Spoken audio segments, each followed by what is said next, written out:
I'd like to acknowledge that this is a major event and what's been a 12-year overnight success as far as I'm concerned, from working to get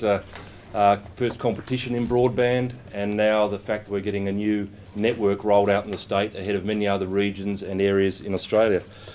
It's a program today that is very exciting. It's being developed by the 4 associations who are very trusted representatives and trusted brokers of information, so I think it's the right level that we can now deliver the news about NBN. And it's all about practical information for these businesses. We'll hear a bit more about that later on. But it's my role here today to say where this fits into the picture from my point of view. And I'm happy to say that instead of talking about what the potential is of NBN, we're now in a position where we can talk about that it's here, it's coming. It's being done district by district, suburb by suburb, and it's important that we have successful stories about how Tasmanian businesses are benefiting from NBN. And I'm sure with programs such as NBN4Business and the associations behind it, before long we'll be having successful stories about how Tasmanian businesses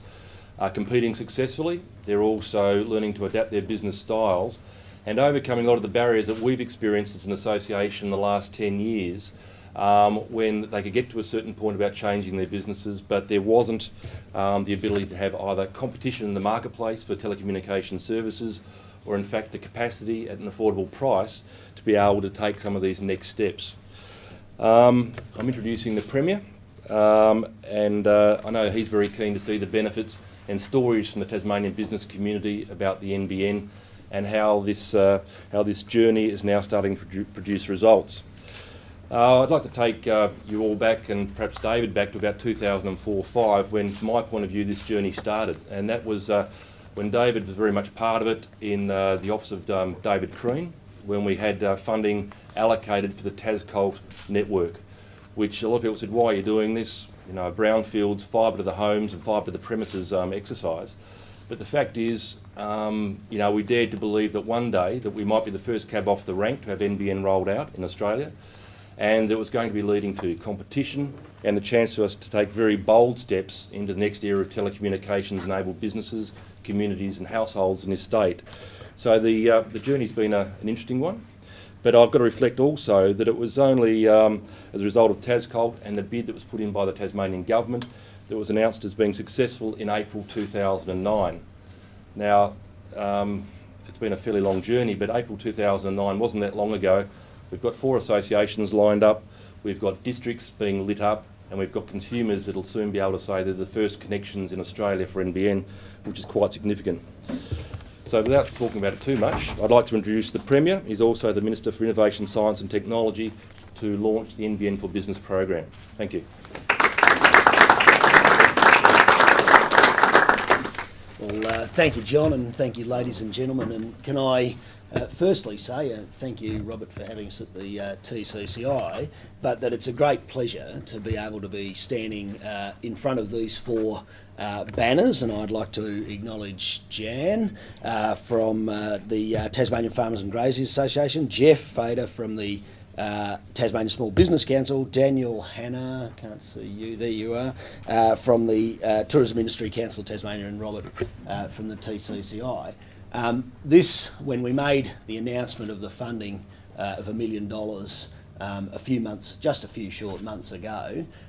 this was, I guess, what I had in my mind to see 4 very key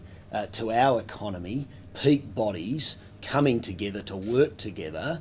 to help their constituencies and therefore the vast bulk of those responsible for economic activity and economic growth and economic opportunity in Tasmania to understand the importance of this new infrastructure that's going to be made available to them. So I congratulate the 4 of you on behalf of your organisations, first of all, for the work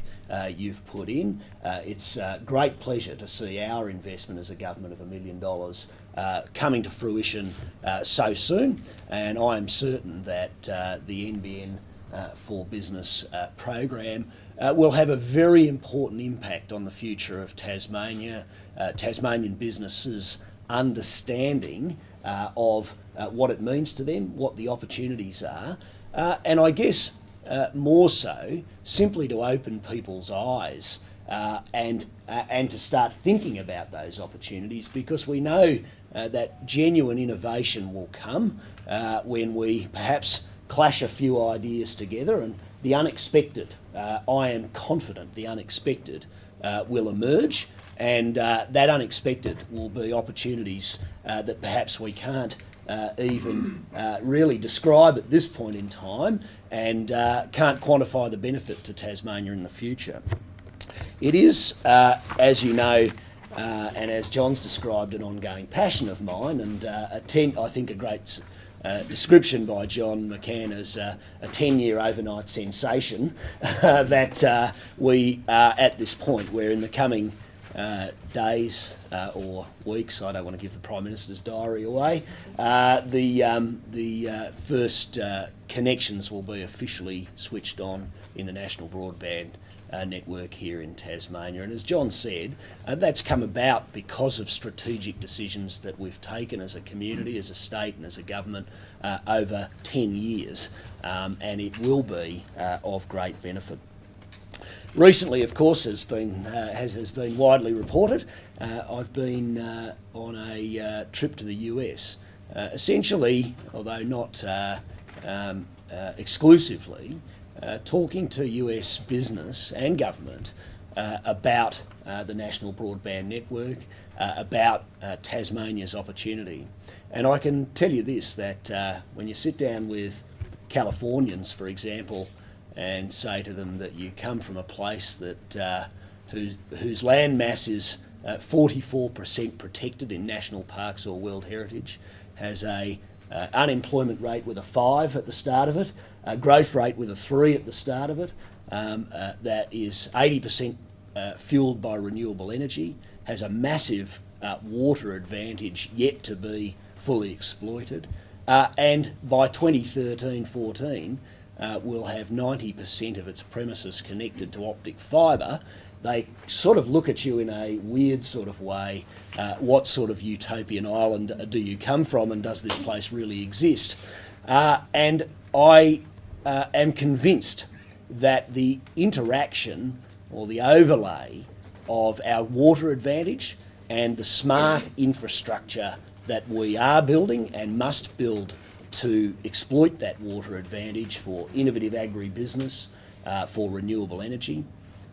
the interaction with that and renewable energy and the significant infrastructure we already have and smart infrastructure that we can build for the future, and the National Broadband Network is an opportunity that's available to nowhere else on the planet, an opportunity that we must, and through